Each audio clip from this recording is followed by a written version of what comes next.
Listos. Bueno, muy bien, iniciamos.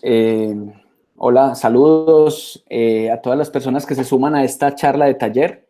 Esta es una charla que nosotros desde las aulas de la Facultad de Arquitectura de la Universidad Santo Tomás abrimos no solamente a toda la comunidad universitaria, sino en este caso a otros colegas, egresados y amigos de otros lugares del mundo. El día de hoy, y bueno, y hemos estado muy activos en estos días, creo que la cuarentena y la virtualidad nos favorece pues como este tipo de metodologías y nos han ayudado, pues nos han enriquecido mucho. Esta charla se graba y se va a compartir después, lo vamos a subir a unos canales de YouTube y mientras se siguen sumando, saludo a nuestro colega, amigo Lautaro Ojeda. Lautaro es arquitecto, doctor en arquitectura en Francia y lo conocimos o tuve la oportunidad de conocerlo con algunos otros colegas en la ciudad de Valparaíso. Digamos que el incendio que sucedió en abril de 2014 un poco nos juntó, ya que como se van a dar cuenta, Valparaíso tiene algunas similitudes geográficas con la ciudad de Medellín.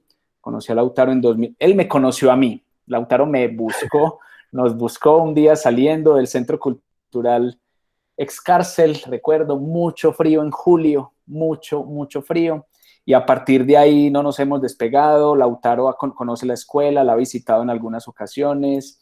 En el año pasado hicimos un ejercicio muy bonito de talleres espejo en donde estudiantes de Valparaíso diseñaban proyectos en Medellín y estudiantes de Medellín diseñaban proyectos en Valparaíso. Este semestre teníamos pues pensado hacer nuestro workshop internacional y visita a Chile con algunos estudiantes y egresados. Desafortunadamente pues se ha postergado, pero no quisimos dejar pasar la oportunidad para encontrarnos. Estuve hace 8 días en la clase de Lautaro, conociendo y intercambiando algunas ideas, y hoy, Lautaro, pues te damos la bienvenida. Saludo a los profes, estudiantes y egresados, y Lautaro, pues muy bienvenido de nuevo y siempre un gusto encontrarnos. Bueno, muchas gracias, Oscar.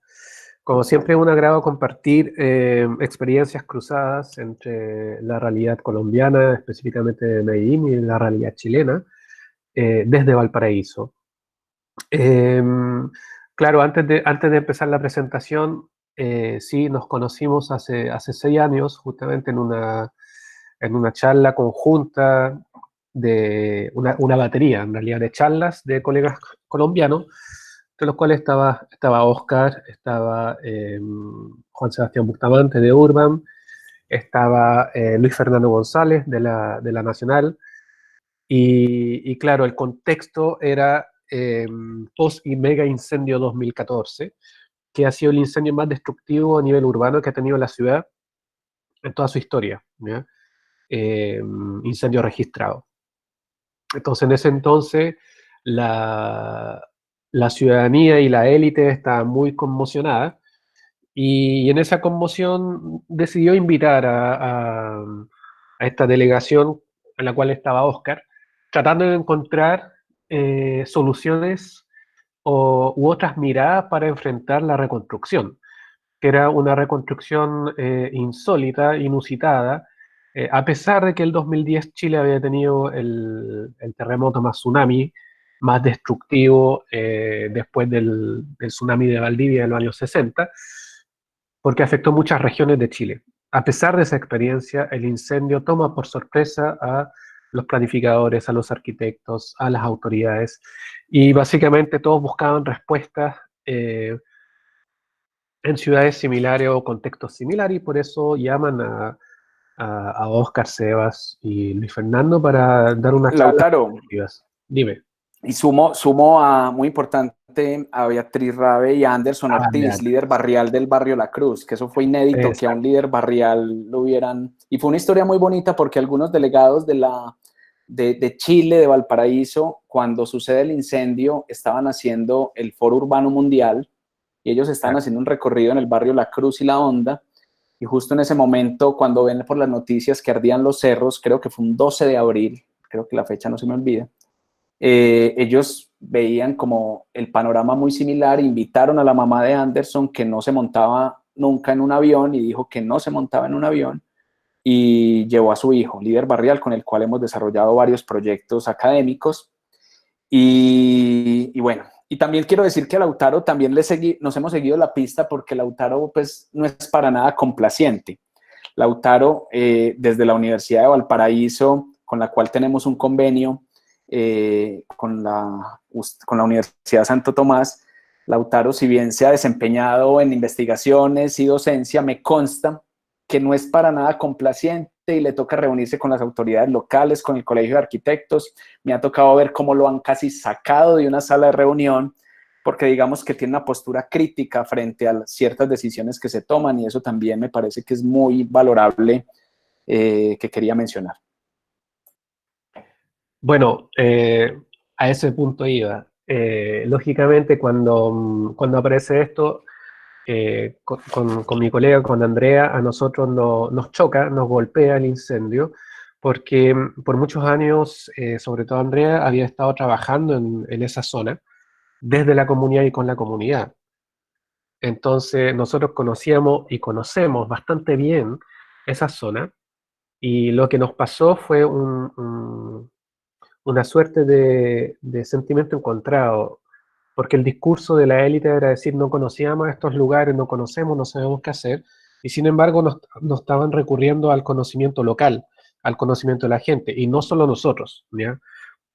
Sino que muchos actores locales que conocen muy bien la zona, u profesionales que habían trabajado en la zona, y, y se niega un poco ese mundo, y se nos alude y se nos critica como una suerte de arquitectos que le rinden homenaje a la pobreza o le rinden homenaje a lo precario, y no se veía el trasfondo. En eso tuvimos muchos desencuentros y muchas peleas, como dice Oscar, pero al final la construcción del conocimiento es desde la crítica y la crítica constructiva. ¿Ya? Tampoco eh, tuvimos una postura reaccionaria en la cual está todo mal y estamos en contra de todo el mundo. No, sí, no estamos de acuerdo con algunas posturas, pero veamos los puntos de encuentro y cómo hacerlo. Entonces Lautaro, ahora, creo que la presentación está quedando cortada. No sé si tienes que maximizar algunas de las ventanas o algo sí, es para que que ahora, revises. después de esta presentación, de esta introducción, les voy a hacer la presentación. ¿Ahora se ve bien en pantalla grande? Perfecto. Sí, Listo. Entonces ahora la presentación va a tener dos capítulos o dos momentos. ¿Ya? El primero va a ser el contexto, justamente de lo que conversamos, el proceso de reconstrucción, post-incendio 2014 y los incendios que les...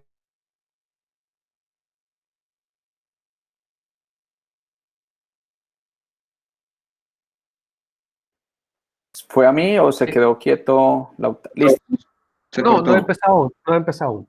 es que te quedaste Ahora paralizado. Sigue. ¿Ahora está bien? Sí, Sí. Entonces el 12-13 de abril se genera el mega incendio en Valparaíso, que duró 2 días, ¿ya? Es un mega incendio que impactó un área urbana de 9 cerros,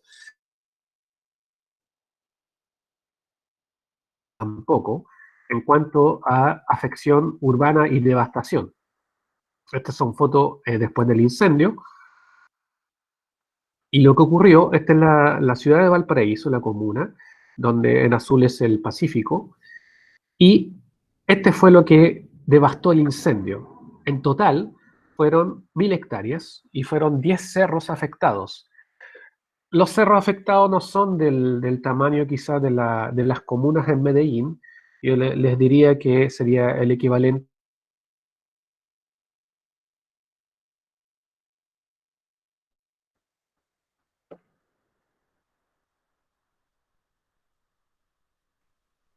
Seba, se nos quedó paralizado Lautaro. se nos está cortando, sí.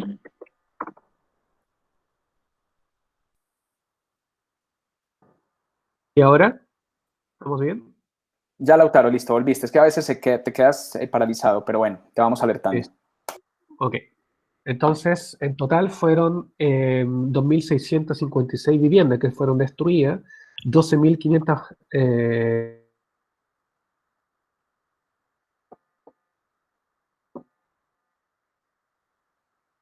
Nada, se sigue cortando, Oscar, ¿cierto? Así es. se corta. Se corta, sí, se corta. Ya, sigamos, A Lautaro, ver, ya te tenemos de nuevo. Y vamos en el mapa con los datos, las cifras. listo. Estamos aquí. Entonces, Valparaíso se caracteriza por ser una ciudad que nunca fue fundada en Chile y que tiene una alta tasa de informalidad urbana, ¿ya? Tanto en su economía como en su construcción del espacio. Lo interesante es que los espacios públicos en la zona superior de Valparaíso, que es la zona donde se incendió, la mayoría son espacios públicos informales, son espacios públicos construidos por la gente y cuidados por la gente. Lo interesante es que al momento del incendio, estos espacios públicos y las canchas de fútbol que existían y que son del Estado y de las comunidades, fueron utilizadas como espacios de despliegue para la etapa de respuesta del gobierno para poder atender las ciudadanías y saber qué acciones tomar. Pero lo que ocurrió es esto, que tenían un desorden espacial entre las personas que trabajan para el Ministerio de Vivienda, los voluntarios, que eran principalmente estudiantes universitarios, los militares, la policía y los bomberos. Entonces era un caos. Pero lo interesante es que se ocupaban los espacios públicos informales para poder desplegarse. Esto es a 3 días después del incendio. Eso es lo que quedó. Algunas casas se salvaron.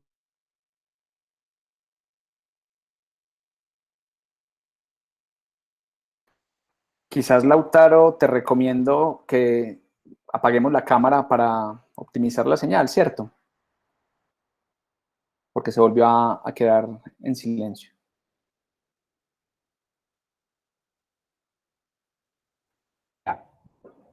Ahora bien, Sí, mejor. listo. Entonces esto es después del incendio. Y 6 meses después, así lucía el mismo lugar. Entonces la pregunta que nace acá es, ¿el Estado y la ONG actuaron de una forma...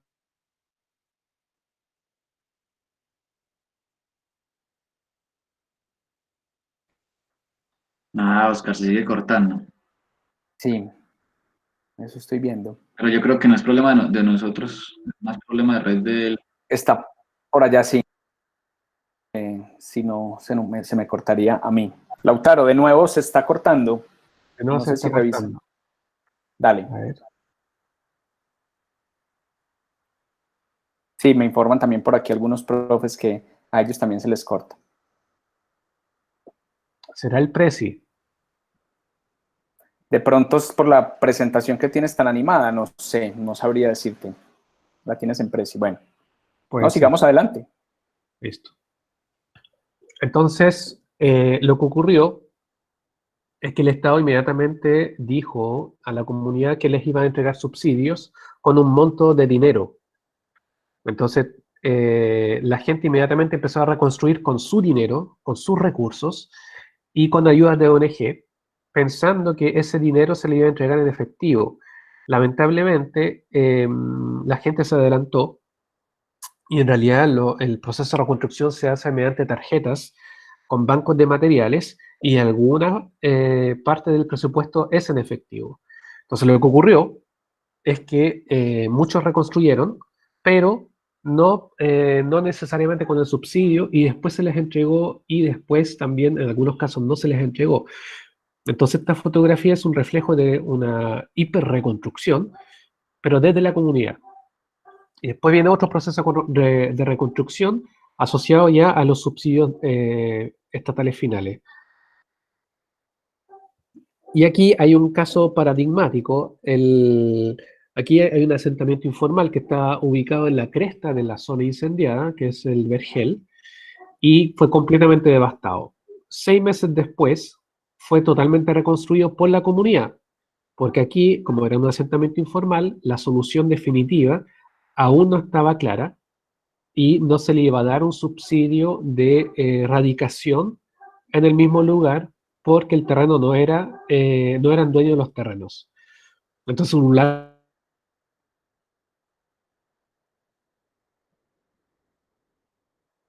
el terreno y le cedió el terreno para reconstruir. Pero el tema es que en el proceso del transcurso, el asentamiento informal se volvió a destruir por el mismo ministerio para asegurar que nadie más se tomara el lugar y se pudiese hacer el barrio residencial que se va a construir a partir del próximo año.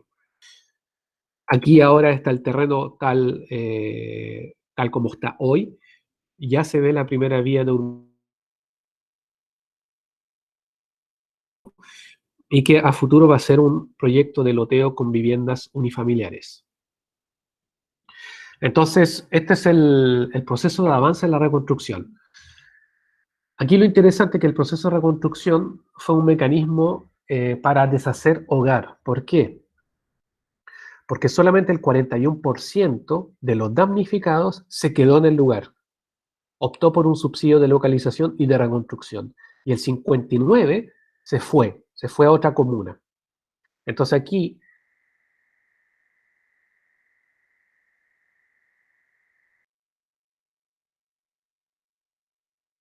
Lautaro, se sigue pegando la presentación. Hago una recomendación si es posible y si no seguimos adelante y es si tienes la presentación de pronto en un PDF o en otro, porque quizás por el Prezi creo que sí, no, lamentablemente se no suele la tengo colapsar. sí, Entonces, no la tengo en PDF. sigamos adelante y te vamos avisando. ¿Listo? A ver, espérate, deja pensar qué es.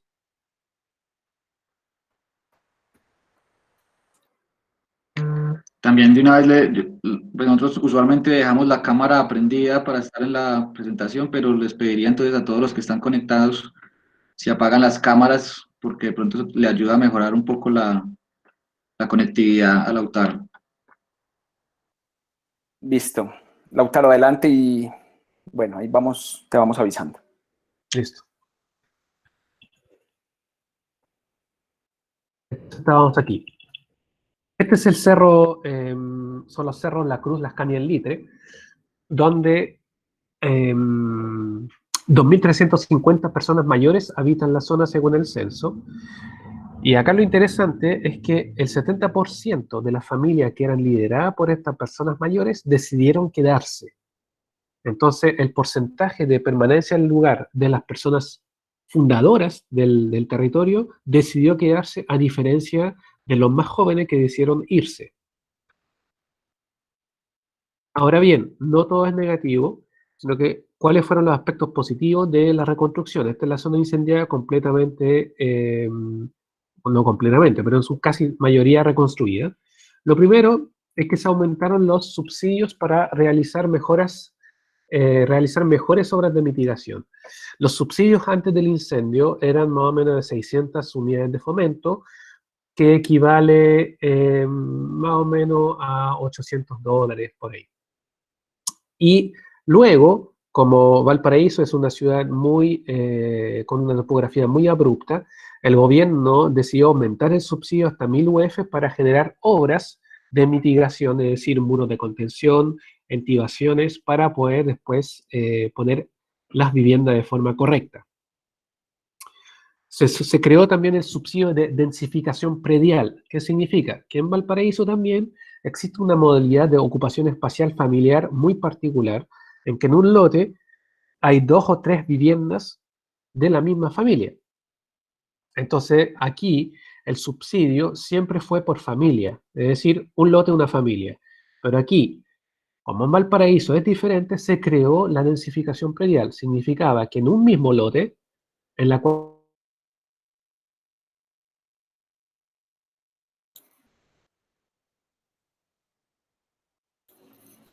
Pausa, Lautaro. Ahí quedó en pausa.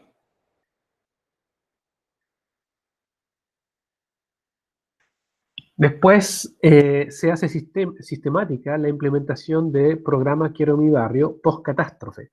Y se hace sistemática por la cantidad de desastres que empezaron a ocurrir Entonces, cada vez que había un desastre, se empezó a implementar programas Quiero mi barrio. Construcción asistida genera mayor satisfacción en los usuarios que los subsidios realizados por las constructoras. Se mejoró la calidad de la infraestructura urbana y de los servicios básicos de la zona afectada, pero siempre hay aspectos negativos. Y el más negativo es que siguen ocurriendo estos incendios. Entonces aquí es el incendio en Puertas Negras del 2 de enero del 2017, el que afectó un cerro con 600 hectáreas, 300.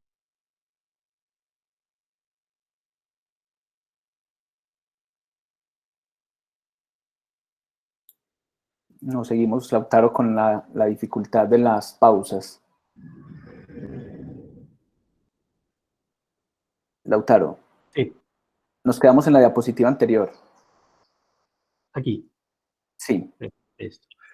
Bueno, aquí se incendia Puertas Negras, son 600 hectáreas, 326 viviendas y 1.800 damnificados. Aquí hay una comparación entre ambos incendios, el 2014 y 2017. En los polígonos negros responden a asentamientos informales. Entonces, el problema de los asentamientos informales en los procesos de reconstrucción son las trabas normativas y, sobre todo, la no tenencia de los terrenos, porque el Estado no puede invertir en terrenos que no son de los propietarios, en los cuales quienes viven no son propietarios.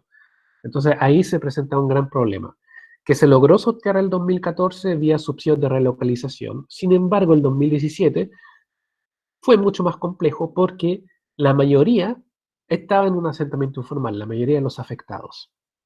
Entonces las soluciones fueron distintas. Un aspecto interesante es justamente como se trataban de territorios informales, los habitantes se quedaron viviendo en carpas en los lugares, con todos los problemas sanitarios que eso significa, pero era para asegurar la tenencia. Aquí pueden ver en azul las carpas de campaña de cada uno de los damnificados que decidió quedarse en el lugar por 6 meses, 7 meses, 8 meses, hasta iniciar el proceso de reconstrucción. Entonces eso es una dinámica recurrente. Finalmente, en la zona de Puertas Negras, el Estado decidió, a diferencia del 2014, dividir los polígonos según el tipo de asentamiento. Entonces en rojo tienen los asentamientos informales y en azul los asentamientos formales. Los Lautaro, asentamientos ¿cuántos años llevarían los habitantes ahí fundados en esos territorios? 40 años, 50 años, son de larga data. Entonces aquí se dividieron las acciones entre la Municipalidad de Valparaíso y el Ministerio de Vivienda y Urbanismo. Y aquí hubo un error, un error, ¿por qué? Bueno, básicamente se hizo un campamento de emergencia más o menos a 500 metros de la zona afectada. Y este campamento de emergencia, bueno, estaba lejos de, básicamente, erradicaba a la comunidad de su lugar de origen y rompía las redes. Pero por otro lado, esta vía de emergencia estaba en una zona de riesgo, que es en una quebrada. Entonces, ya había una mala decisión con respecto al emplazamiento y segundo, estaban lejos de sus familiares. Ello, como impacto, tuvo que la gente volvió a su lugar de origen. Esto es lo que vamos a ver en la segunda parte de la presentación, es el proceso de reconstrucción que se hizo con autoconstrucción asistida. Pero, una vez más, hace poquito, en la Navidad, el 25 de diciembre de 2019, se vuelve a incendiar un cerro. Son 3 cerros afectados, 100 hectáreas, 316 viviendas y 1.200 damnificados. Esta es la zona que se incendió, la última. Entonces aquí el resumen del proceso de reconstrucción para las zonas de interfaz urbano-forestal donde hay una gran cantidad de asentamientos informales son las siguientes. Una, la topográfica, que es una dimensión bastante compleja que impacta en términos presupuestarios. Segunda, la normativa, que tiene muchos vacíos. Tercera, la espacial. parta la social, que significa que son personas de bajo ingreso que del hábitat comunitario para poder sobrellevar la miseria y los problemas asociados a su pobreza multidimensional. La administrativa a nivel de Estado, que los procesos son muy lentos para cambiar lo que sea. Entonces aquí, por ejemplo, hay un problema con todo lo que no está declarado en la ley como bien nacional de uso público, que son las calles, las vías, los pasajes. Y el problema que eso suscita es que por ley ninguna vivienda puede estar emplazada sin tener acceso a un bien nacional de uso público. Y en este caso hay muchísimas viviendas que están en ese caso. Entonces ahí hay que cambiar la planificación urbana, lo cual puede llevar 3-4 años. Y este es un resumen. Estos son los polígonos de colores, son todos los asentamientos informales de Valparaíso, que están la mayoría localizados en la periferia, en la zona de interfaz urbano-forestal. Y esto es súper importante porque en la zona sur de Valparaíso existen plantaciones pirógenas que son de eucaliptus y pinos y que la mayoría de las veces no están controlados y que son focos de incendio y son los que al final impactan el casco urbano, donde la primera línea son los asentamientos informales. Y aquí podemos ver un resumen de el desarrollo de los diferentes incendios desde el 2008 en adelante. Y ven, básicamente se ha incendiado toda la zona de interfaz urbano-forestal. Entonces, una de las reflexiones, claro, se necesita hacer intervenciones acupuntural asociado a la lógica de un urbanismo social que pueda generar infraestructura y servicios básicos para todos, equipamiento y espacios públicos para todos, viviendas de alto estándar para todos, sustentabilidad medioambiental, movilidad urbana para todos y economía barrial y apoyo al emprendimiento. Eso sería la primera etapa de la charla. Si quieren, podemos pasar ahora a una ronda de preguntas, comentarios, para luego empezar la segunda. Lautaro, una que por ahí me enviaron internamente, ¿cuáles son los orígenes de los incendios? ¿Cómo se produjeron? Sí, ¿cuál es como el motivo por el cual suceden tantos? Y segundo, ¿cómo fue la respuesta de las facultades de arquitectura hasta acá? ¿Cierto? Yo sé que es parte de la segunda parte, pero ¿cuál fue el mensaje que te dieron a vos los directivos, los decanos, no sé, en tu escuela de arquitectura? Ya, lo primero, los focos de incendio se desarrollan por un mal manejo de los bosques, ¿ya?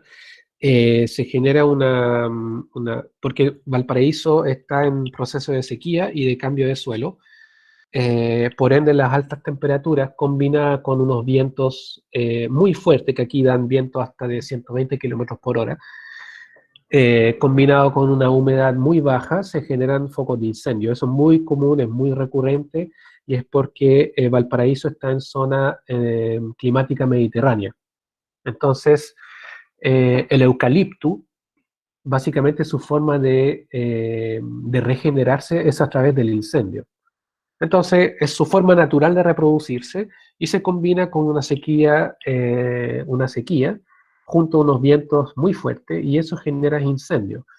Entonces, también hay muchas teorías que debido a los microbasurales, también existen otras teorías que son incendios antrópicos provocados por algunas personas con problemas y que generan los incendios. Básicamente es una combinación, ¿ya? Entre personas que incendian, entre unas condiciones climáticas que lo propician y un mal manejo de los bosques. Esa es como la primera... Y hubo uno, Lautaro, antes de la segunda respuesta, hubo un incendio que sí fue colosal a principios del siglo pasado, ¿cierto? Que destruyó prácticamente un incendio o un terremoto, no recuerdo muy bien. O sea, sí, es parte de una historia permanente. En 1906 se genera un gran terremoto en Valparaíso que destruye todo el plan de la ciudad, toda la planicie litoral, la destruye completamente. Acto seguido, se genera un mega incendio post-terremoto. A las horas se genera un mega incendio en todo el plan de Valparaíso. Ese es el primer gran incendio que se registra, pero que es superado por este mega incendio. Y eso también está en la memoria. ¿Y por qué es tan importante ese mega incendio de 1906? Porque en ese entonces la mayoría de la clase obrera de Valparaíso vivía en la planicie, vivía en la zona céntrica y vivía en conventillos, en conventillos que eran unos hábitats con mucho hacinamiento, y cómo se destruyen los hábitats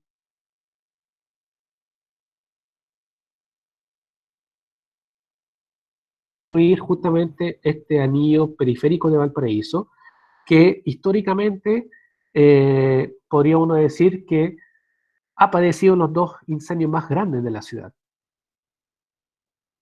Entonces, una de las reflexiones es, en ninguno de los dos momentos históricos, los más vulnerables de la ciudad han tenido una infraestructura de hábitat digna que pueda protegerlos ante situaciones.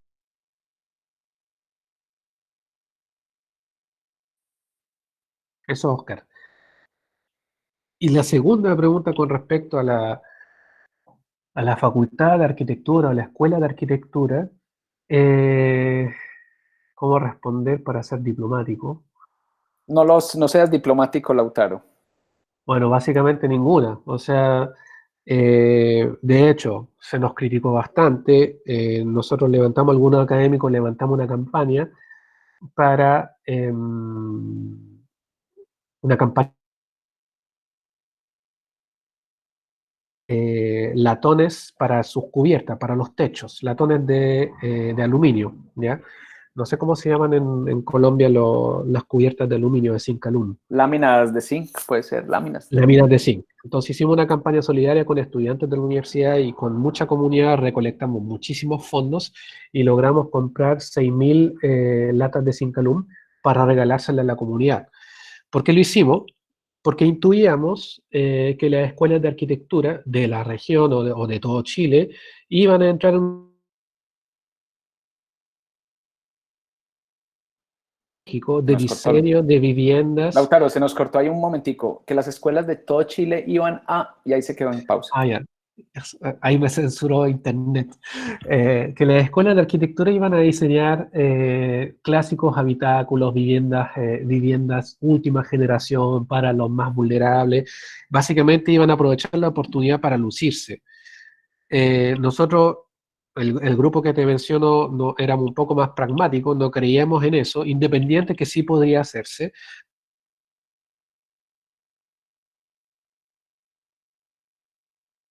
Y algo muy concreto era darle un techo a los damnificados porque faltaba un mes para el invierno y las lluvias.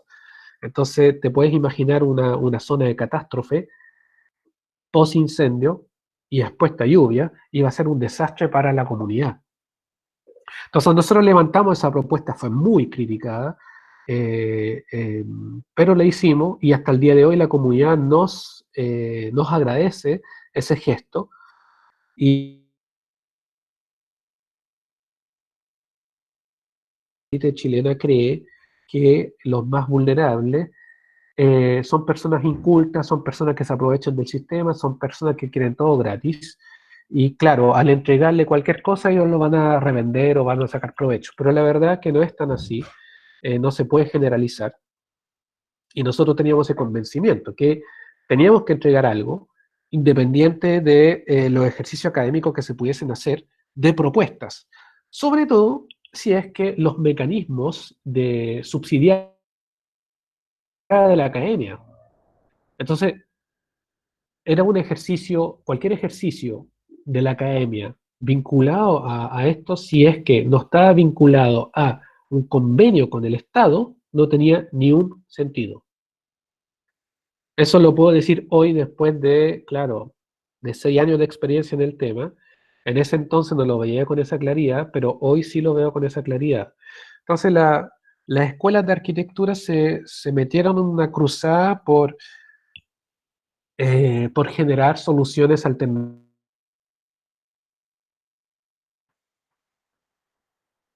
Soluciones alternativas, Lautaro.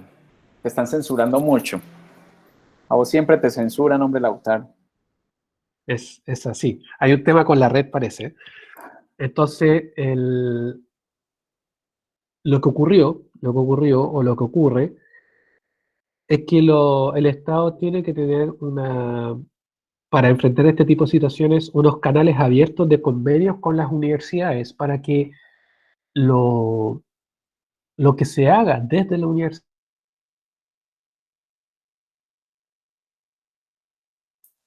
Entonces, bueno, hoy lo estamos viendo con el COVID. El COVID-19 ha generado justamente abrió el Estado un fondo especial acelerado de asignación de recursos para investigaciones que puedan ayudar al COVID, en el tema del COVID, pero son situaciones muy puntuales. Entonces, claro, desde la Escuela de Arquitectura, en la Facultad de Arquitectura, uno quisiera de verdad que una administración de la burocracia y de la administración a nivel interno de las universidades, combinada con la burocracia del Estado. Entonces esa sinergia es un poco complejo como para creer que las escuelas de arquitectura podemos dar respuesta inmediata cuando ocurre esto. Se puede dar respuesta inmediata, pero desde el voluntarismo, desde los recursos propios, desde vincularse con ONGs y generar soluciones que quizás no sean permanentes. Vale. Está, bueno, se quedó en pausa, Lautaro. Yo creo que está muy bien ilustrada la respuesta. Lautaro, ¿me oyes? ¿Aló? Bueno, ¿Sí? Lautaro, listo, no. Creo que está muy bien ilustrada tu respuesta. Yo le doy paso, antes de que pases a la segunda parte de tu presentación, al profe Adolfo Arboleda, que quería hacer un comentario. Listo. Gracias, Oscar. Gracias por este espacio y gracias, Lautaro, por compartir con nosotros esta experiencia que encuentro, aunque pues vamos en la mitad de la conferencia, pero la encuentro tremendamente oportuna, casi inquietante, porque en nuestra ciudad y en nuestras periferias urbanas latinoamericanas este riesgo del incendio está latente. En el taller nuestro, por poco por indicación de la decanatura de Oscar, pues hemos participado en varios semestres en un sector que se llama Moravia, aquí en el centro de la ciudad, que también ha sido víctima de estos incendios. Entonces, pues seguimos a la expectativa de tu exposición, pero pues es tremendamente oportuna por la similitud y el riesgo que corremos en nuestras periferias. Claro, no tenemos la condición ambiental de la cual tú describes y que hace parte de la justificación de estos incendios. Aquí tenemos otro contexto, pero el peligro es el mismo y la ausencia de instrumentos de mitigación y de prevención, pues inquieta. Entonces, enhorabuena tu intervención y tu nobleza de compartir esta experiencia con nosotros. Lautaro, además, por aquí nos acompaña la profe Liliana Arboleda, que coordina la maestría de estudios del territorio. Y yo te voy a poner en contacto después con ella porque yo encuentro que toda esta investigación que has llevado en los cerros es muy importante como darla a conocer en este escenario. ¿Listo? Súper, me parece. Listo. Vale, Lautaro, entonces continuemos. Si no hay más comentarios, sigamos adelante. Listo.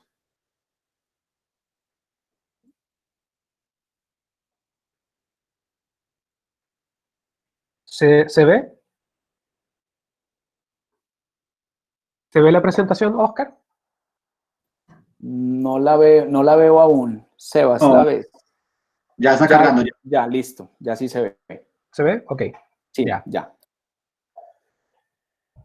Entonces, lo que les vamos a presentar ahora es la parte de urbana arquitectónica de como grupo de investigación hemos logrado intervenir en estas zonas, ¿ya? No ha sido fácil.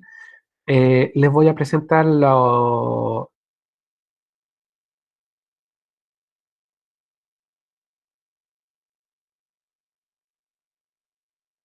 experiencias que fueron experiencias inacabadas, experiencias que no lograron dar frutos, pero que fueron experiencias que nos permitieron prediseñar o pensar bien cómo hacerlo.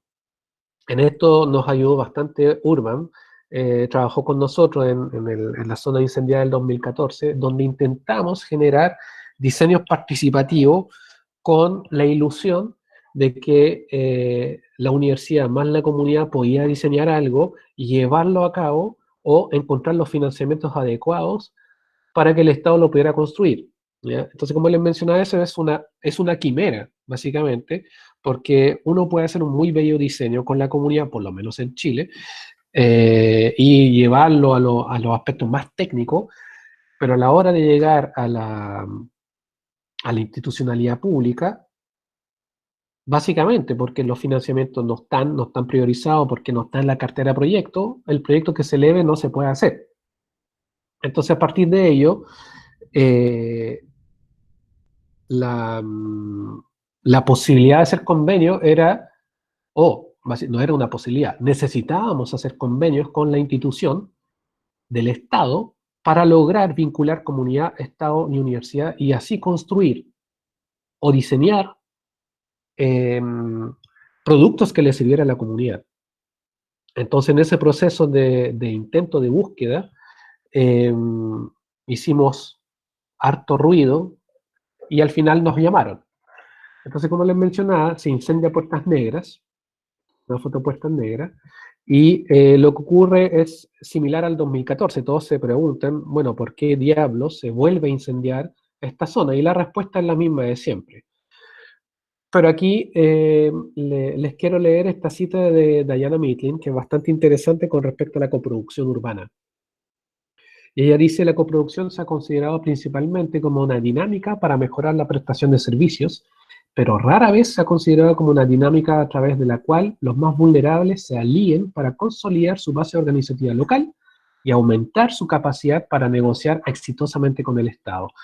Básicamente esta cita es una cita que nos guía, básicamente, porque estamos convencidos de que la universidad se puede convertir en una plataforma o un pivote entre el Estado y la comunidad. Entonces en Puertas Negras se incendia y en ese entonces el MIMBU nos llama y nos solicita que estudiemos la posibilidad de hacer un convenio para poder reconstruir la zona que les tocó, la zona formal que les tocó a ellos dirigir.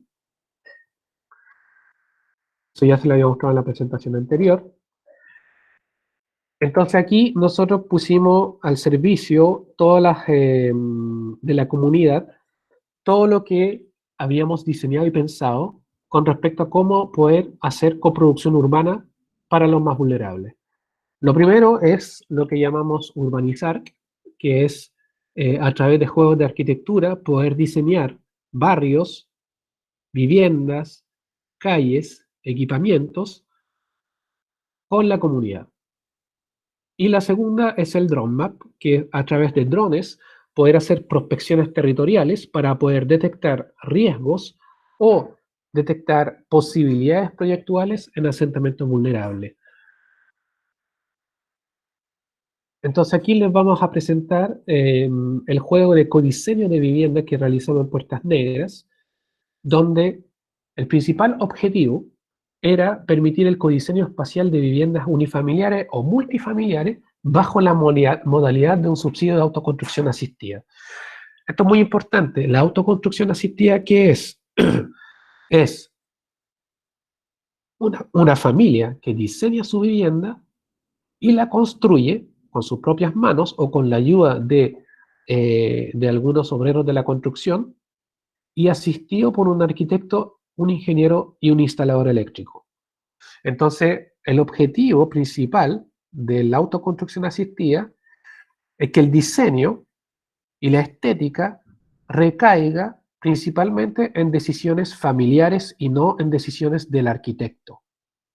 Entonces aquí el arquitecto se vuelve justamente en un asistente y no impone su diseño. Entonces, lo primero que hicimos antes de diseñar el juego y implementarlo y trabajar con la comunidad fue hacer una carta GAN, una carta temporal, para que los vecinos pudiesen inmediatamente ver cuánto tiempo iba a demorar el proceso de reconstrucción o iniciarse el proceso de reconstrucción, ni siquiera el proceso completo. Entonces el incendio fue el 3 de enero y ahí les mostramos que básicamente la construcción iba a poder empezar, ojalá, el 24 de abril. ¿Ya? Eso en el hipotético caso de que el Estado con todos sus organismos, ya sea municipalidad, servicio de vivienda, urbanismo, estuviesen todos alineados para generar los permisos, los presupuestos adecuados en un tiempo acelerado para poder reconstruir. Obviamente eso no sucedió y la reconstrucción se inició con respecto a este tema, a esta carta GAN, 6 meses más tarde. O sea, estaba planificada empezar en abril, al final terminó empezando en noviembre, por toda la burocracia. Por lo importante es que acá se le presentó esta carta GAN a la comunidad, sincerando la temporalidad, para que entendieran que por mucha voluntad que haya, el proceso de reconstrucción tiene una temporalidad distinta, porque son fondos públicos que requieren de una temporalidad X, y eso es lo que tiene que mejorarse. Entonces aquí nosotros diseñamos este juego modular, inspirado en los Legos básicamente, con 3 tipos de espacios distintos. Los espacios íntimos, que son los dormitorios, los espacios comunes, que son el estar, el comedor, los pasillos, las escaleras, las terrazas, y los espacios con instalaciones sanitarias o instalaciones de agua, como son las cocinas y los baños. Cada una de estas piezas tenía inscrita sobre su superficie, dibujada el programa, es decir, si tenía los muebles, básicamente, junto al destino, junto al metraje cuadrado y al costo de cada una. ¿Por qué se hizo esto? Porque aquí hay algo muy, muy importante. En cualquier casa que se construye y que se amplía a través del tiempo, tiene un valor muy distinto a una casa que se construye en un tiempo acotado. Entonces aquí, como eran asentamientos informales, las casas se fueron construyendo en 20, 30 años. Entonces la inversión es a medida que transcurre el tiempo. Por ende, las casas eran muy grandes, eran de 150, 160 metros cuadrados. En cambio aquí, el cálculo que hicimos junto al ministerio era que el subsidio de las 1000 UF alcanzaba como máximo para construir 75 metros cuadrados. Entonces aquí había que también trabajar con la comunidad y decirle que en realidad este subsidio no era para construir la casa completa, era imposible. Iba a ser seguramente una parte de la casa. Si ustedes tenían 150 metros cuadrados, aquí máximo se va a poder construir la mitad. Pero el juego lo diseñamos para 150 metros cuadrados, básicamente para poder hacer un ejercicio comparativo de la necesidad y la expectativa versus la realidad subsidiaria. Entonces en eso se hicieron los talleres con la comunidad donde se le explicó este tema y cada familia decidió diseñar su vivienda con los metrajes cuadrados que ellos estimaban necesarios. Lógicamente eso después había que conversar con los vecinos y consultarle, bueno, usted que construyó 150 metros cuadrados, ¿cómo va a financiar el resto? Y aquí viene una parte interesante, que parte del subsidio está destinada a el pago de obreros, pero si la persona quiere ella construir los muros, construir ciertas partes de la construcción que no requiere de certificaciones técnicas como la instalación de gas y eléctrica, eso lo podía hacer la comunidad y absorber ese presupuesto. Entonces, parte del presupuesto yo lo podía captar e invertir en materiales y así aumentar el tamaño de mi vivienda. Entonces, aquí tenemos un ejemplo de construcción espacial, de un agenciamiento. Aquí otra maqueta, y cuando uno ve esta maqueta, o cuando yo vi esta maqueta, construida por la comunidad, dije, oh, pero qué belleza. Tiene un vacío entre medio. Imagínense ese vacío que conecta el baño y la cocina y que mira los dormitorios y el estar a través de un vacío suspendido. Podríamos poner un árbol, una huerta. Qué maravilloso. Claro, la visión de un arquitecto ve eso, quizás. Pero la verdad es que ahí el vecino nos dijo, no, es que yo quiero un pasillo ancho. No, no, yo no veo ese vacío, yo quiero un pasillo ancho entre ambas. Entonces, claro, uno se enfrenta también a la racionalidad de la realidad. Aquí vemos los resultados de estos modelos diseñados. Esta maqueta es una maqueta del lugar incendiado 1.50, que medía 6 metros por 6 metros. Es una maqueta bastante grande, donde cada vecino disponía su modelo. ¿Para qué se hizo esto? Porque por dos motivos. Uno, para que los vecinos pudiesen comparar los resultados entre ellos mismos, pero también porque después de esto viene un ejercicio de ajuste normativo, porque todas estas viviendas tenían que cumplir con la legislación urbana. Por ende, ellos tenían que entender claramente que al disponerse de cierta forma incumplían la norma y tenían que renunciar a ciertos aspectos para beneficiar a su vecino. Entonces aquí se hizo un trabajo de coproducción urbana en términos normativos, de que lo que yo renuncio es para mejorarle la vida a mi vecino. Entonces aquí ven las viviendas en gris, que están señaladas en gris, las viviendas que superaron los 90 metros cuadrados. Todas estas personas decidieron invertir desde su bolsillo las ampliaciones correspondientes.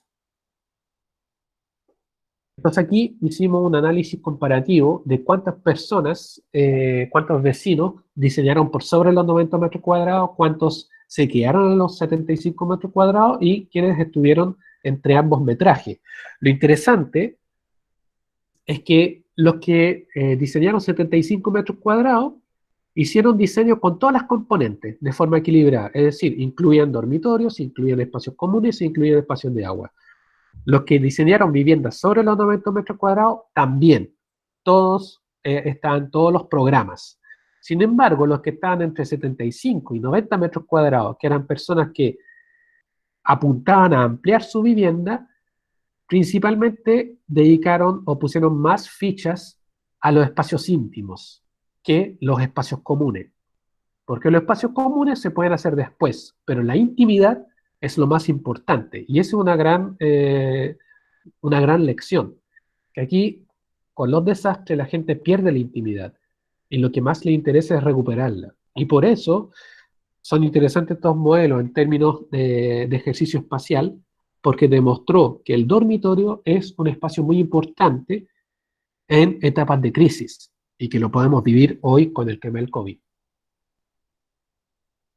Y esto es la maqueta ya con los proyectos diseñados, porque nosotros tomamos estos modelos abstractos e hicimos unos diseños arquitectónicos interpretando lo que la comunidad nos transmitió cuando nos explicaba estos modelos. Entonces, el objetivo era que cada uno de estos proyectos de arquitectura fuesen diferentes. Entonces, aquí pueden ver múltiples estéticas y pueden decir, bueno, ¿dónde está el arquitecto? Bueno, el arquitecto es la persona. Por ejemplo, aquí, ven, es un cubo. Aquí, ven, es una casa con un imaginario muy común entre la comunidad. Esto es un cubo desfasado con un chaflán. Y así sucesivamente, cada vivienda tenía su propia estética y propuesta. Lógicamente, estos fueron conversados y debatidos y rebatidos por los vecinos hasta lograr los diseños finales. Entonces, aquí les quiero presentar como resumen de cómo resultó. Primero tenemos el juego completo acá arriba, luego las piezas que eligió esta familia, cómo lo agenció, cómo se diseñó y cómo terminó la construcción. Entonces aquí pueden ver más o menos las similitudes entre cada uno de los modelos. Finalmente, esta fotografía es del año pasado, ahora ya está todo reconstruido. Se resalta la zona reconstruida y en la foto de abajo, en azul, pueden ver la modalidad de autoconstrucción asistida versus, en morado, las viviendas de constructora. Y aquí hay un punto importante, las viviendas de constructoras a diferencia de la autoconstrucción asistida, es una constructora externa que toma el subsidio y lo ejecuta. Por ende, se lleva un porcentaje de utilidad para construir, porque es una constructora privada. Entonces aquí la comunidad o el vecino no tiene la posibilidad de manejar el presupuesto y reinvertir y decir, yo quiero ampliar mi casa, entonces yo tomo parte del presupuesto que está destinada a mano de obra para ampliar mi vivienda. El tema es que la vivienda tipo tiene una velocidad de reconstrucción muy rápida, de 2 meses. Básicamente, después del incendio, a los 4 meses, ya estaban esas viviendas. Entonces, lo que generó entre los vecinos es una cierta inquietud con respecto al tipo de subsidio que habían elegido, porque decían a los 3 meses, pucha, mi vecino ya tiene su casa y yo no. El tema es que nosotros les pedíamos que fueran pacientes y que los resultados después de 2 años iban a estar a la vista y que aquí se ven, las viviendas autoconstrucción asistida son mucho más grandes que las viviendas de las constructoras. Aquí se ve claramente, con la misma cantidad de dinero, espacialmente es el doble del tamaño. Entonces, eh, claro que eso genera mayor satisfacción de los vecinos, pero con un tiempo muy largo. Ahora vamos a pasar a la parte de los drones comunitarios. Entonces aquí pueden ver, yo me imagino que ya todos lo reconocieron, es el barrio de La Honda, en Medellín, donde aplicamos nuestro primer taller de drones en el formato que hoy se conoce. Lautaro, vos sos Sí. un... Lautaro siempre se lo encuentra con una maletica blanca en los aeropuertos, siempre anda con una maleta blanca por ahí de unos 50 por 50 y unos 30 de ancho, se parece a mí con los discos. Siempre, siempre. Me trae muy buenos recuerdos esa foto. Eso fue en 2015, Lautaro, 2016. Sí, por ahí, por ahí. Muy bien. Entonces, los primeros talleres de drones los aplicamos acá en Valparaíso, pero luego lo volvimos a diseñar con la experiencia adquirida y el primer piloto lo aplicamos justamente en el barrio La Honda, con el objetivo de detectar riesgos de desastres y posibles deslizamientos en términos históricos o de lo que la gente cree que podría ocurrir. La metodología aquí es una investigación-acción participativa, con primero un sobrevuelo comentado, se sobrevuela, se le conecta a la comunidad vía pantalla gigante el vuelo o con lentes virtuales, y entonces se le pide a la comunidad que vaya relatando lo que ve. Luego se hace un contramapeo tridimensional, luego un contramapeo tridimensional de proyectos para mitigar la vulnerabilidad física, luego una superposición de contramapeo con cartografías técnicas y que resultan después en posibilidades proyectuales. Entonces aquí ven lo que hicimos con Urban en La Honda, donde durante una semana estuvimos volando el dron. Lógicamente los que más estaban entusiasmados eran los niños, lo cual a mí me causó un poco de temor a que el resultado de la cartografía colectiva no fuese adecuado. La verdad es que me sorprendió y los niños de La Honda sabían muchísimo de su barrio, entendían perfectamente lo que estábamos planteando y junto a los adultos hicieron esta macrocartografía, que fue bastante interesante. A partir de ello mejoramos los procesos y las técnicas y volvimos a la quebrada de la fábrica, a la quebrada de Puertas Negras, porque después del proceso de reconstrucción de las viviendas, el programa Quiero mi barrio del Ministerio de Vivienda junto a la municipalidad nos llama para hacer un convenio mayor para poder diseñar equipamientos, espacios públicos y posiblemente vivienda en la zona, en la misma zona donde ya habíamos reconstruido viviendas.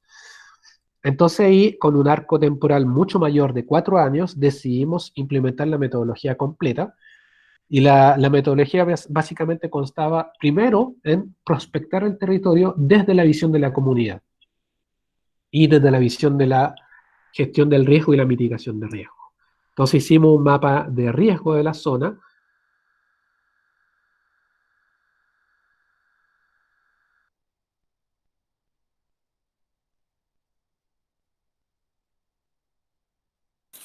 Nada, se nos fue Lautaro. Nuevamente, ¿cierto? Sí. Veremos si... Ya. Ya, ¿Ahora? listo, Lautaro. Sí, continúa. Entonces, de nuevo, lo que identificamos con la comunidad fueron los incendios forestales, los incendios urbanos, las posibles inundaciones, los hidrantes malos, los deslizamientos de tierra, los sismos, los espacios inseguros y los espacios seguros. Lautaro, o sea que con esta herramienta no había la menor posibilidad de tener cartografía desactualizada, que suele suceder muy a menudo en estos. Exactamente, justamente la idea de acá era poder actualizar toda la información a través de los drones y que después eso tenemos unos software muy poderosos que los convierten en cartografía tridimensional, bidimensional, modelos, un montón de herramientas que nos sirvieron para precisar, para actuar con precisión, inclusive para poder redefinir lotes, redefinir anchos de vías y poder trabajar con la municipalidad. Ha sido un trabajo bastante arduo en ese sentido.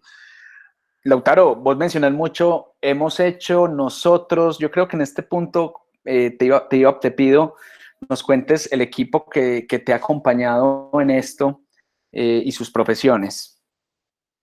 Y me disculpas la interrupción.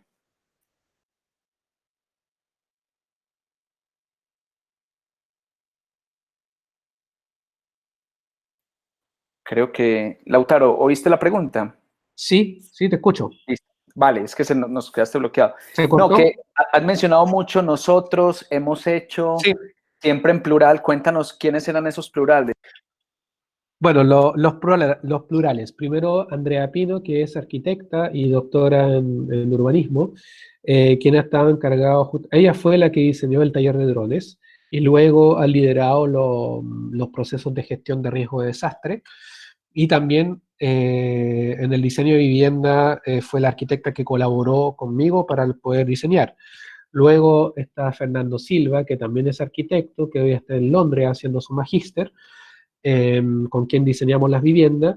Cristian Contreras, que también es arquitecto, que trabaja en la Escuela de Arquitectura y que también con él diseñamos las viviendas.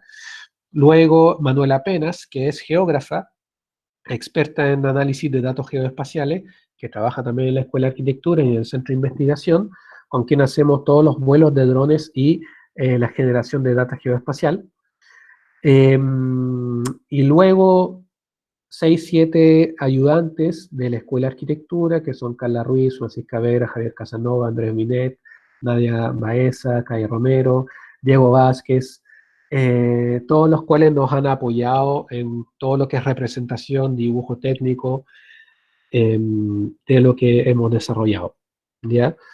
Son las profesiones. Liliana Arboleda, vuelvo y la remito acá, Lili. Esta experiencia es muy importante poderla compartir con la maestría.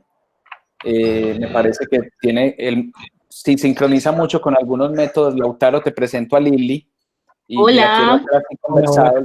Liliana se creó y cogestionó y coordina actualmente la maestría de estudios del territorio. Es una maestría muy joven, Lautaro. Yo le había mencionado de tu charla y de tu persona y lo que están haciendo y la investigación para que después saquen un espacio y con mayor detalle miren los pormenores de esta investigación y todo lo que agrupó desde la docencia, la investigación, lo académico. ¿Listo? Claro. Listo. Hola, ¿cómo estás? Hola, ¿qué tal? Gracias, Lili. He estado acá muy atenta como a la exposición, a la presentación de tu trabajo y muy de acuerdo con nuestro decano. Algunos de nuestros estudiantes trabajan muy a la escala de barrio y en cercanía con las comunidades, entonces esta experiencia sí nos puede enriquecer mucho. Por supuesto que contaríamos con ella para comunicarla. Yo te envío el contacto y ya después ustedes detallan. Gracias, Lili. Muchísimas gracias. Por aquí estoy atenta en otro lado. Muy bien. Entonces, bueno, retomemos. Estos contramapeos, bueno, se llaman contramapeos porque básicamente hacemos mapas que no necesariamente vayan en contra de la institucionalidad, pero sí revelan aspectos que la institucionalidad no ve. Entonces, en este caso era revelar la percepción de riesgo de desastre que tenía la comunidad y su capacidad de comprender su territorio vinculado a esta percepción de riesgo. Pero de ahí diseñamos un set de iconos de proyectos genéricos de arquitectura y de ingeniería que pudiesen dar respuesta a esta percepción de riesgo. Entonces aquí ven este set de iconos de proyectos arquitectónicos urbanos para la reducción de riesgo de desastre, donde aparecen, por ejemplo, contención de laderas con bioingeniería, centros comunitarios y albergues de investigación in situ, estanques de agua y espacios de descanso, zona de manejo de árboles pirógenos, zona de control barrial antiincendio, relocalizar viviendas emplazadas en zonas de riesgo, creación de pavimentos y pasajes y escaleras en zonas donde no hay, antenas de emergencia, y así sucesivamente estos iconos, todos los cuales se les explicaba a la comunidad. En base a eso, también se tomó otra decisión importantísima, que cuando nos percatamos que cuando se trabaja con cartografías sociales o cartografías planas, a la gente le cuesta muchísimo poder comprender lo que es una cartografía, porque claro, para los arquitectos y los urbanistas estamos muy acostumbrados a esa forma abstracta de representar el mundo. Entonces lo que decidimos fue hacer una maqueta sobre la cual estuviese pegada la ortofotogrametría que obtuvimos con el dron. Entonces es una ortofotogrametría tridimensional, como se puede ver aquí. Entonces ahí la comunidad podía entender, localizar su vivienda, localizar aspectos geográficos como las quebradas o cómo descienden las calles y pasajes dentro de su barrio. Entonces, en base a ello, podían empezar a hacer el cálculo, la comprensión de que los riesgos estaban asociados a un tipo de urbanidad y un tipo de geografía, por ende, tenía que responder con un tipo de proyecto. Aquí pueden ver algunos resultados y un aspecto muy interesante que contra toda preconcepción, la gente tiene mucha conciencia con respecto a los lugares, a las viviendas que están emplazadas en zona de riesgo y están con alta disposición a relocalizar sus viviendas. Entonces, eso ya es muy interesante cuando ya la comunidad entiende que está en zona de riesgo, acepta fácilmente ciertas decisiones que pueden ser muy complicadas si es que no se explican bien. Entonces aquí la lección es cuando la comunidad entiende los aspectos que le afectan y que pueden generar un desastre, está dispuesta a hacer grandes cambios. Aquí pueden ver las maquetas, hicimos 2 maquetas de este tipo para poder comparar. La maqueta del fondo está en café, está sin foto, y la maqueta con foto para poder ver la reacción y cuánto se demoraba la comunidad en comprender su territorio. Y la verdad es que entendió mucho mejor su territorio con la foto. Entonces, estos fueron los resultados. Hicimos 4 talleres distintos de este tipo con 4 comunidades distintas para poder superponer luego la percepción de riesgo y los tipos de proyectos que habían desarrollado. Entonces, aquí pueden ver un mapa con la ortofotogrametría de la percepción de riesgo, donde ven en rojo lo que son los incendios forestales y los incendios urbanos. Entonces, que son los riesgos con mayor reiteración de riesgo. Luego, la remoción en masa también aparece, pero aparece claramente en 2 puntos. En un punto de conexión con la ladera directa, donde se incendió y quedó a la vista todo lo que se destruyó, que hasta el día de hoy está presente. Entonces hay gente que tiene mucho miedo a que se deslice ese lugar. Y otra zona que se llama Pueblo Hundido, que literalmente es un pueblo hundido que está en el fondo de la quebrada, donde también hay mucho miedo de remoción en masa. Luego hicimos una superposición de esta percepción de riesgo con los mapas oficiales que nosotros mapas técnicos que empezamos a desarrollar. Y los resultados fueron estos. Entonces aquí lo interesante es que la mayor coincidencia de proyectos de mitigación ingenieril estaban en 2 zonas, que son las zonas azules. Y luego, la mayor coincidencia de proyectos más urbanos estaban en esta zona céntrica, que es una zona que media entre Puertas Negras y Vía Esperanza. Y es una zona de quebrada con baja accesibilidad. Entonces, aquí el tema interesante es que ellos quieren generar conexión. ¿Por qué? Porque cuando ocurrió el incendio, la gente que vivía acá abajo no pudo arrancar hacia arriba y tuvo que arrancar por acá. Hubieron problemas de evacuación. Pero también en el cotidiano hay muchos problemas de movilidad al interior del barrio porque la conectividad es muy mala. Entonces se salta al primer proyecto que se desarrolla con la...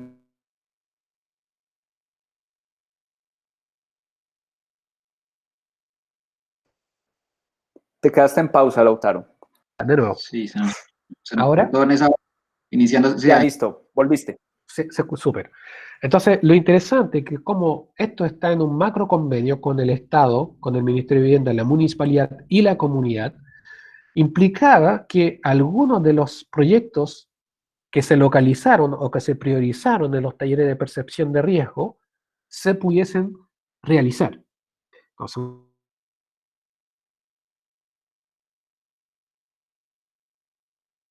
que mediaba entre el barrio de Puertas Negras y Vía Esperanza. Entonces aquí se hizo una prospección, se hizo un levantamiento planimétrico de un pasaje en especial que se llama Pasaje Las Balsas, y luego se hizo un juego de diseño urbano, de equipamientos de mobiliario urbano y de pavimentación para esta calle. Se hizo una maqueta 1.25 explicándole a los vecinos lo que implica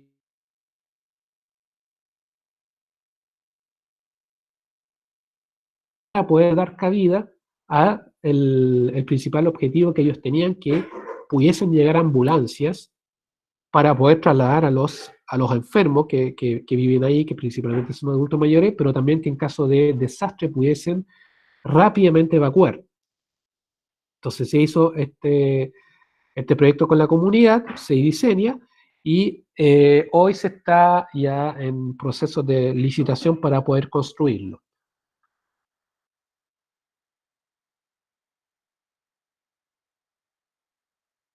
Otro proyecto que se solicitó fue la creación de un espacio intercomunitario, de un supercentro comunitario.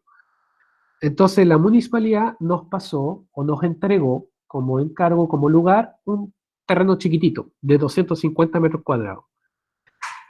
El problema es que el terreno era muy chico para los requerimientos de la comunidad y además no estaba en el corazón o en el centro del barrio.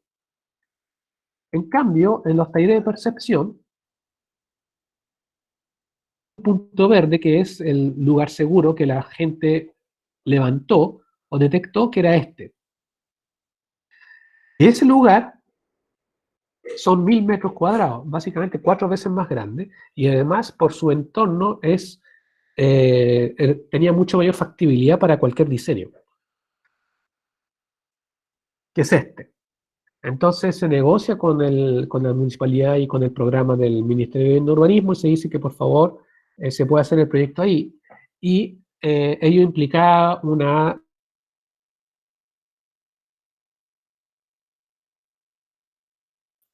por parte del Estado, compra que se realizó y por lo cual se pudo generar este proceso de codiseño con la comunidad. Entonces aquí iniciamos con el diseño o esta aventura de diseñar un espacio comunitario para este barrio y aplicamos exactamente la misma metodología que el diseño de las viviendas, pero aquí incorporamos piezas rosadas que son de espacios públicos. Aquí la apuesta... Ay, se le está cortando. Este espacio, Lautaro, fue el que visitamos. Se te hizo pausa, yo hago un comentario. Este espacio fue el que logramos visitar el año pasado. Lautaro nos mostró, estaba el lote así pelado, ¿cierto? Así tal cual como lo veo en la foto, ¿cierto? Sí, tal cual. Entonces aquí la gran ventaja es que los vecinos que participaron de estos talleres, una gran mayoría fueron los vecinos que participaron en los diseños, en los codiseños de sus propias viviendas. Entonces, una metodología que ya conocían, por ende fue bastante amigable el proceso. Entonces, lo que hicimos aquí fue presentarle esta lámina, en lo cual se le explicó lo primero, es que el proceso de construcción iba a ser en dos en 2 etapas. ¿Por qué? Porque eran 2 terrenos que hay que fusionar y las compras son 2 compras distintas. Por ende, una compra iba a ser más rápida que la otra, porque en el primer terreno solamente había un propietario. En cambio, en el segundo terreno es una sucesión de hermanos y son...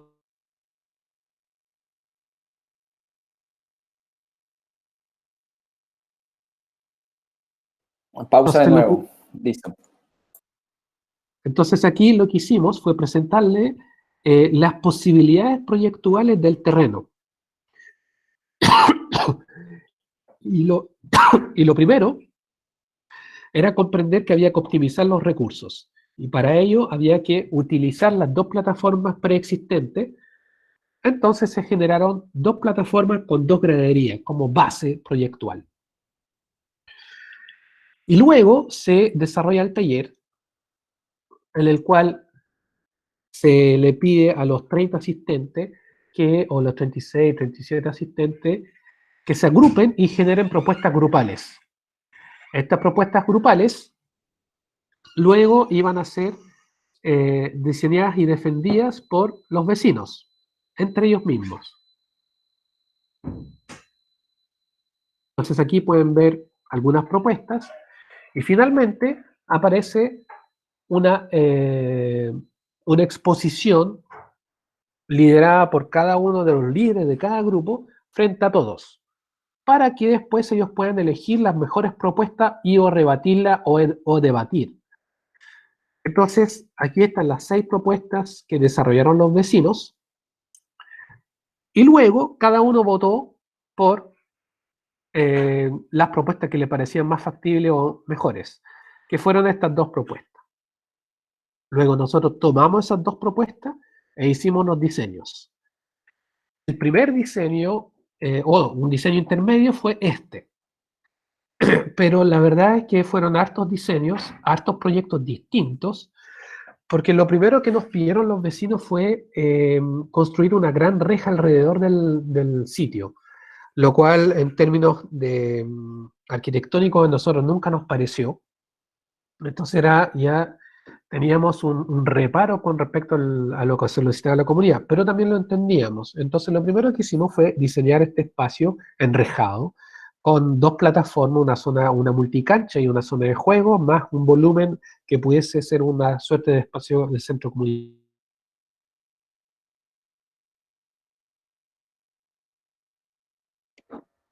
Se nos volvió a ir. Listo. Ya, se nos cortó. Qué pena, Lautaro. Dale.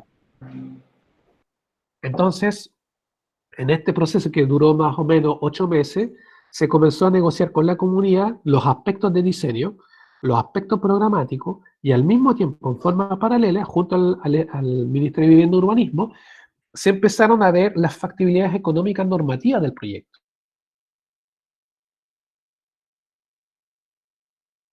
Alcanzaba para construir todo. Entonces había que sacrificar una parte. Entonces fue en ese momento que decidimos sacrificar el espacio comunitario del volumen, con mucho miedo a que la comunidad nos dijera no, tiene que estar el volumen. ¿Y por qué con mucho miedo? Porque básicamente el volumen implicaba 1/3 del costo de la intervención. Entonces no era factible. Porque claro, cuando uno diseña con la comunidad, uno diseña con la máxima, y la máxima era esto. Pero al final, la comunidad aceptó, y de hecho feliz, porque la presencia de un volumen le generaba temor del uso que iba a tener una vez construido. Y del uso porque Puertas Negras es un sector muy complejo, donde hay narcotraficantes y donde la noche tiende a ser violenta o peligrosa. Entonces tenían el temor que ese volumen iba a ser raptados por estas personas en la noche. Finalmente se logra este diseño, se optimizan los recursos y se mantiene básicamente el origen formal del proyecto, que era crear este perímetro una gran pasarela recorrible del cual se desprenden juegos por los cuales los niños podrían correr y correr y correr en un loop infinito.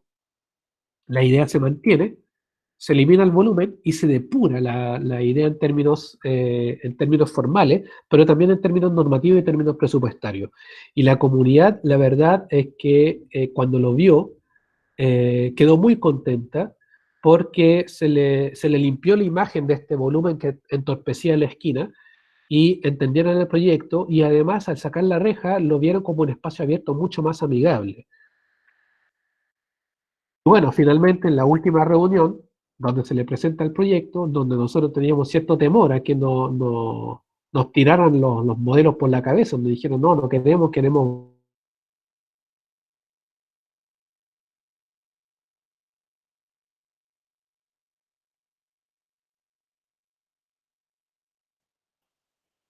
Pausa.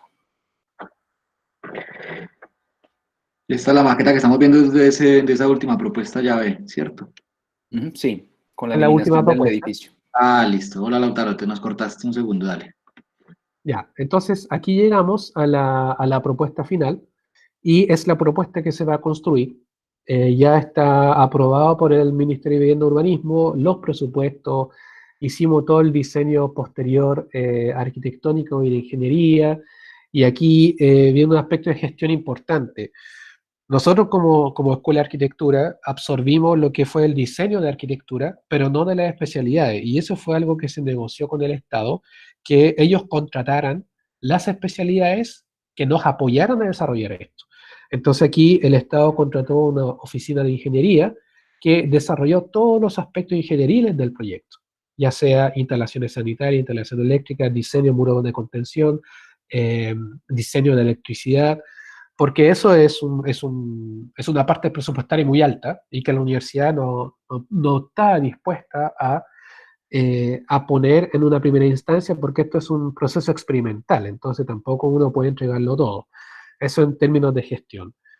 Y hoy, bueno, estamos a puerta de poder ingresar el proyecto a la municipalidad para obtener el permiso de obra y que se empiece a construir de aquí a 4 meses más. Eso era Oscar. Lautaro, muy bien, muy bien. Me sorprende mucho ver el avance, ya que hace un año exactamente pues logramos visitar el lote con algunos de nuestros estudiantes y no, muy ya como con expectativas de conocer, si quiere prendamos la cámara en este instante, con mucha expectativa, Lautaro, de ver ya el proceso como constructivo, ¿cierto? Me dejan bastante... Pero sobre todo el método que nos muestra Lautaro de toda esta investigación, cómo llegan allá, me parece que es bastante loable, ¿cierto? Yo quisiera, Lautaro nos ha pedido que proyectemos un video, pero lo vamos a dejar para el final porque nos solicita que no, es casi como un tráiler, entonces nos pide que no esté en la grabación preferiblemente porque le faltan bastantes elementos, créditos y demás. Entonces yo abro el espacio, Lautaro, para algunas preguntas. Por ahí está el profe Jaime Sarmiento. Hola, Jaime. Si quieres, iniciemos. Tienes el micrófono apagado. Iniciemos, Jaime.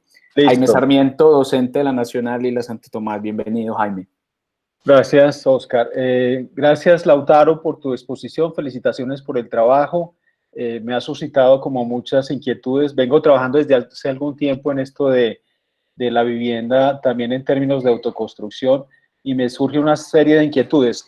Comienzo por una anécdota, o que es un hecho bastante significativo. Le Corbusier hizo un barrio entero en Francia, cerca de París, que se llama Pessac, y los moradores cambiaron todas las viviendas. Le cambiaron la ventana alargada, la terraza jardín, bueno. Y Le Corbusier años después dijo que el arquitecto es quien se equivoca, que la vida tiene la razón. Con eso quería decir que muchas veces el arquitecto pretende como imponerse a los modos de vida de los moradores. Y justamente el trabajo que ustedes están haciendo es como comenzar al revés. Cómo vive la gente, qué es lo que prefiere, y para eso les dan como unas herramientas que son unas especies de Lego. Quería preguntar 3 cosas, perdón por tantas preguntas. Lo uno es como lo tecnológico, porque ese Lego tiene que estar supremamente dimensionado, resistente, fabricado industrialmente. De eso no alcancé a ver nada.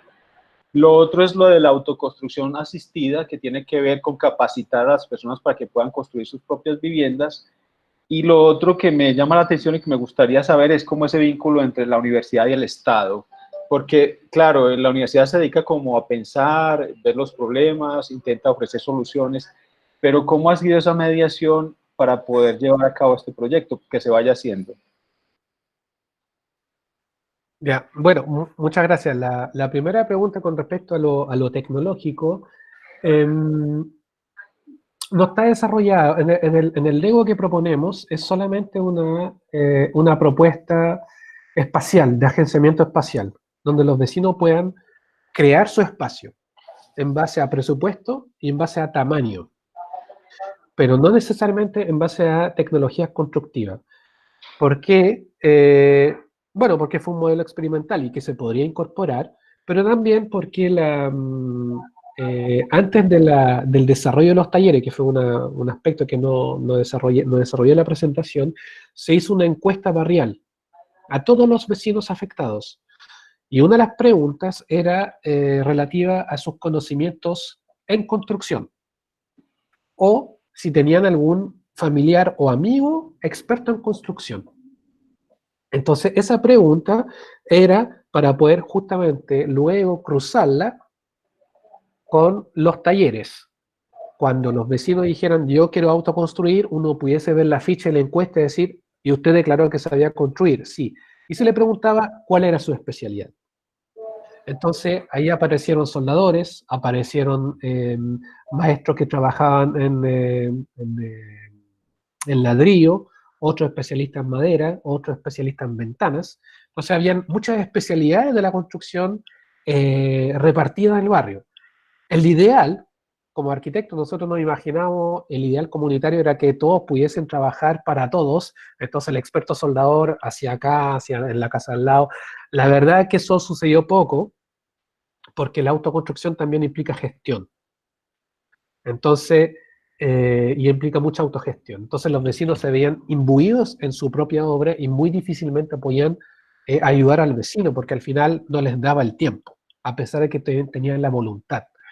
Entonces, en términos tecnológicos, se dejó más bien libertad constructiva a cada vecino, bien guiado, pero también con los estándares ministeriales exigidos, que exigían puentes térmicos en las losas, exigían que al trabajar con materiales ligeros como el Metalcom, fuese Metalcom estructural con la adecuada aislación térmica interna que están normadas por ley, y eso se tenía que cumplir. Entonces ahí está el trabajo de la autoconstrucción asistida o del asistente. Uno tenía que visitar terreno y corregir si es que estaban mal ejecutadas las obras, o felicitarlos si estaban bien ejecutadas. La mayoría de las veces lo ejecutaban súper bien y a veces mejor de lo que uno creía. Y el tema es que es un aspecto muy interesante, que muchas veces la norma exigía ciertas cosas y ellos construían otra cosa.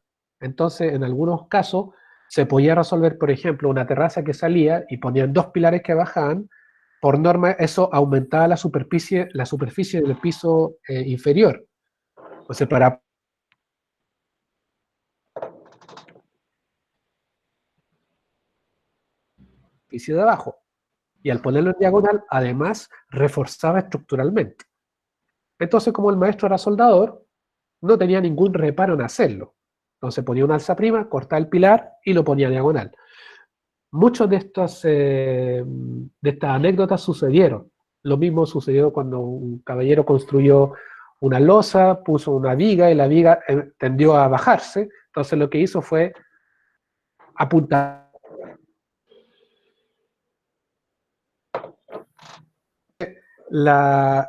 El tema tecnológico no es aún, no está muy desarrollado, pero también por lo ajustado del presupuesto de la vivienda. Después, el tema de capacitación Claro, la capacitación tuvo más bien que ver con la gestión de los dineros, pero sobre todo la contratación de subespecialistas, que eran los especialistas en agua, básicamente que ellos pudiesen negociar a un precio justo las obras que tenían que generar.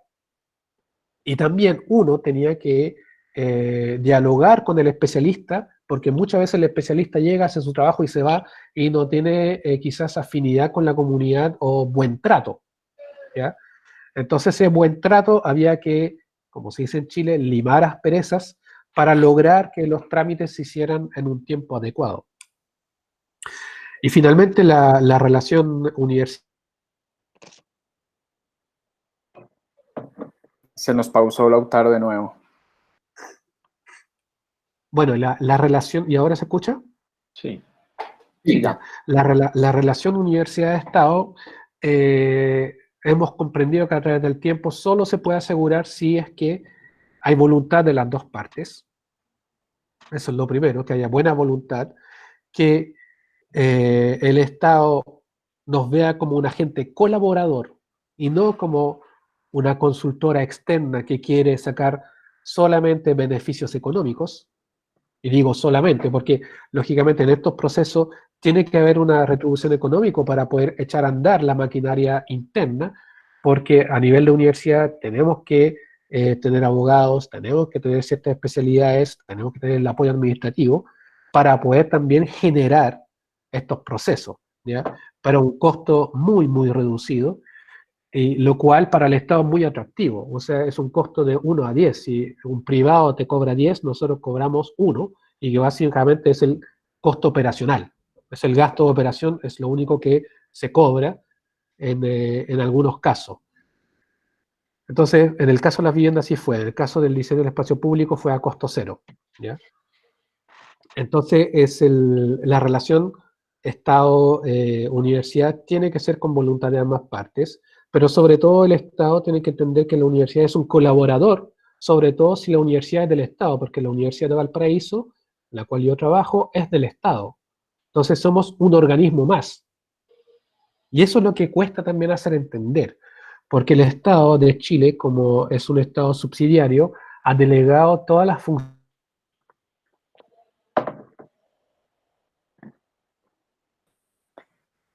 Se nos pausó. Jaime, mientras Lautaro vuelve, a nosotros nos pasa a veces al revés, y es que la voluntad no existe desde la universidad, que pareciera extraño. Bueno, voy a meter la cucharada y menos desde la pública, que debería de estar como mucho más comprometida en Sí, temas sociales. sí, Lautaro, a nosotros a veces la voluntad política se nos queda frenada desde la misma universidad, para que lo veas, parece extrañísimo, y más la Y universidad menos pública. coste cero de decano. Claro, es que depende mucho de los profesionales. O sea, yo les digo, yo en eso no fui muy irresponsable en términos económicos, porque yo involucré un grupo de investigación a costo cero. En realidad, hoy creo que el costo no debería haber sido cero en ciertos procesos, y no lo vi en su momento por la inquietud y la voluntad de hacer algo con la comunidad. Esta oportunidad de poder diseñar con la comunidad y construirlo me nubló y me impulsó a hacer esto casi gratuitamente. Pero bueno, es una experiencia muy buena que nos va a permitir a futuro no hacerlo gratuitamente. Tampoco se busca beneficio económico, sino que se puedan asegurar los gastos operacionales. Porque Lautaro, en todo convenio hay modificaciones, y ahí los abogados son claves, porque ellos hablan en abogado y uno no entiende esas cosas y son muy importantes. no, quería agradecerte por tus respuestas. Esperamos ver pronto como el comienzo de la construcción y cómo va el proceso. Y lo otro, recomendarte una experiencia de Germán Samper aquí en Colombia, en Bogotá, que es el barrio La Fragua, que fue un barrio de autoconstrucción, fue muy interesante. De hecho, creo que en Germán Samper, Lautaro y Jaime logró, antes de fallecer, hacer unos especiales muy bonitos en YouTube. Si tú buscas Lautaro en YouTube, Germán Samper, encuentras unos microdocumentales hermosísimos, no sé si los viste, Jaime, de 10, Sí, los 15 vi, minuticos, los y hay vi. uno sobre el barrio La Fragua, cuenta la experiencia ya muy, muy viejo, pues sí, ya estaba en avanzada edad, pero es un maestro. Muy buena Súper. recomendación. Bueno, Lautaro, yo tengo una pregunta mientras aparece otra. Ahorita algún estudiante comentó algo, quiere mencionar alguna de las cosas o no. Bueno, Lautaro, obviamente en la cuarentena, el COVID-19, pues de alguna manera tuvo, o pensaría yo, permea la investigación que ustedes llevan. ¿Qué inquietudes les ha generado? ¿Cómo lo leen en el clave de COVID-19 estos territorios, la investigación? ¿Qué preguntas se han hecho? ¿Han verificado cosas? Contanos algo de estos últimos 6 meses, de estos últimos 3 meses, llamémoslo. Bueno, lo primero, o sea, la primera pregunta que uno se hace, sobre todo en territorios como Valparaíso, con alta, bueno, es de la ciudad con la más alta tasa de desempleo de Chile, también con las tasas de pobreza más altas, con tasas de informalidad más altas. Básicamente lo primero es, la gente se debe forzar a trabajar, no puede vivir la cuarentena. Entonces, ya la crisis sanitaria genera una discriminación socioespacial per se. El tema es, imagínense una persona que vive en un asentamiento informal, sale de su casa en un ambiente, de calle de tierra, que posiblemente ya genera unas afecciones respiratorias de base y que se infecta, que no tiene acceso a una salud pública digna, está muy propensa a morir, muy propensa. Entonces aquí ya ya nos estamos imaginando que el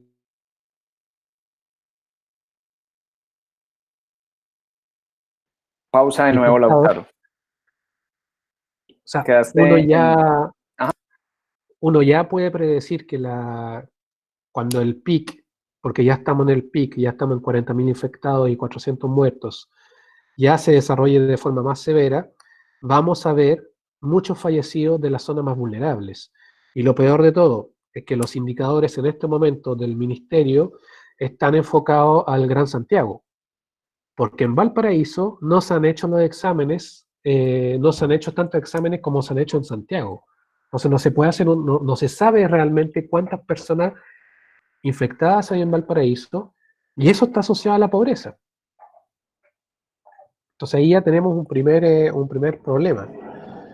Segundo, en términos de urbano, es la supuesta inmovilidad que está generando la crisis sanitaria, pero al final lo que se vio en los primeros meses es que como Chile es un país muy centralizado con el poder económico en Santiago, lo que se vio lamentablemente es que cuando se declaraba cuarentena ciertas comunas, las comunas más pudientes, donde se concentran las mejores clínicas, esas personas viajaban a sus segundas o terceras residencias en comunas como Valparaíso o en la comuna de la costa a tomar vacaciones, inclusive para evitar los controles sanitarios, hay gente que viajó en helicóptero.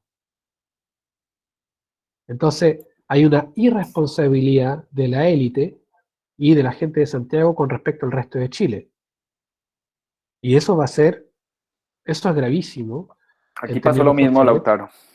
La gente se y fue es, para sus fincas. y es terrible. El tema es que la infraestructura de salud de las regiones es extremadamente deficiente. Entonces, la gente que vive en las regiones no va a poder acceder a beneficios de salud por culpa de estas personas que viajaron, que diseminaron a todo el territorio nacional el COVID, pero además lo que hoy está haciendo el ministerio es que está trasladando a los pacientes más críticos, porque se le están acabando las camas en Santiago, a las regiones. Entonces, toda la gente de Santiago se está yendo a las regiones, está ocupando las camas, ¿y qué va a ocurrir cuando los más vulnerables necesiten acceder? No van a poder. De acuerdo. Lautaro es docente de taller también de proyectos en la Universidad de Valparaíso, en la Facultad de Arquitectura. Lautaro, contanos, en paralelo a esta investigación, que ya lleva varios años, ¿qué ejercicios estás planteado y has planteado a tus estudiantes en paralelo? Contanos un poquito del tipo de ejercicios que les propones a tus estudiantes, como para ver cómo alternas ese componente académico con el profesional e investigativo. Bueno, es una pregunta muy, muy importante, porque en realidad la investigación no tiene sentido si es que no hay un traspaso directo a la docencia, ¿ya? Si la investigación se queda en un paper o en una publicación, no tiene sentido, no tiene ningún sentido, de hecho. Entonces es muy importante traspasar esta experiencia, más que conocimiento, esta experiencia de los estudiantes, para sensibilizarlos con territorios que muchas veces no visibilizan o no tienen la oportunidad de visibilizar. Entonces, lo que hacemos en nuestro taller es hacer proyectos de mejoramiento infraestructural, de equipamiento y espacios públicos en asentamientos informales en Chile, cosa que los estudiantes puedan ir, visitar, conocer, habitar y luego proponer desde la visión de la comunidad y también su visión de la arquitectura, mejoramientos urbanos infraestructurales y de equipamiento. ¿Y por qué? Porque al ser una universidad pública, la Escuela de Arquitectura de la Universidad de Valparaíso tiene un perfil bastante sensible y social, lo que ha significado que a través de los años, la mayoría de los arquitectos de la Universidad del Paraíso trabajan para el Estado, trabajan en el Ministerio de Vivienda y Urbanismo. Por ende, a futuros, los estudiantes que estamos formando son tomadores de decisiones o micro tomadores de decisión que pueden incidir en el mejoramiento del espacio del territorio nacional. Entonces, en nuestro taller por lo menos tenemos esa visión, tratamos de sensibilizarlos con el tema. Otros talleres tienen otros enfoques, pero también con enfoques sociales que al final terminan complementándose. Muy bien, Lautaro, muchas gracias. No sé si alguien tiene alguna otra pregunta o cerramos entonces, Lautaro, con el video. Yo pues te agradezco muchísimo. Me encanta pues siempre encontrarme con vos y con las experiencias que nos traes. Ya miraremos si en el segundo semestre nos podemos juntar presencialmente. Va a estar difícil, pero bueno, esperamos de alguna manera poder aprovechar pues como este intercambio. Recuerden, estudiantes, recuerden, profes, tenemos un convenio vigente con la Universidad de Valparaíso. Indaguemos prácticas de intercambio académicas, el que, pues no sé, probemos algún intercambio académico con algunos de los estudiantes que quieran irse por allá un semestre, más adelante cuando se pueda, obviamente. Y Lautaro, bueno, saludos a los colegas de la universidad, Andrea, a todos. Y Lautaro, entonces, en este momento, entonces, Sebas, damos fin a la grabación. Listo, muchas gracias. Y claro, el convenio está abierto, los invitamos, no solo al taller que yo dirijo, sino hay muchos talleres en la escuela con diferentes énfasis que les puede ser muy interesante, ¿ya? Y los niveles son muy parecidos, pero con temáticas muy distintas. Entonces, oh, sí. es muy interesante. Los trabajos de grado pues, que me enviaste en estos días son increíbles. Muy bien hechos. Yo quisiera Sebas, agradecerle a Lautaro por la exposición antes de que terminamos de grabar. Como decía el profe Adolfo ahora, muy pertinente encontrar estas experiencias y sobre todo las metodologías aplicadas para llegar a las comunidades. Creo que es algo muy interesante y para nosotros que estamos ya en la profesión, obviamente ejerciendo, y para los estudiantes aún más. Muy valioso, muchísimas gracias por compartirnos esta experiencia. Cuando digan, yo termino la grabación.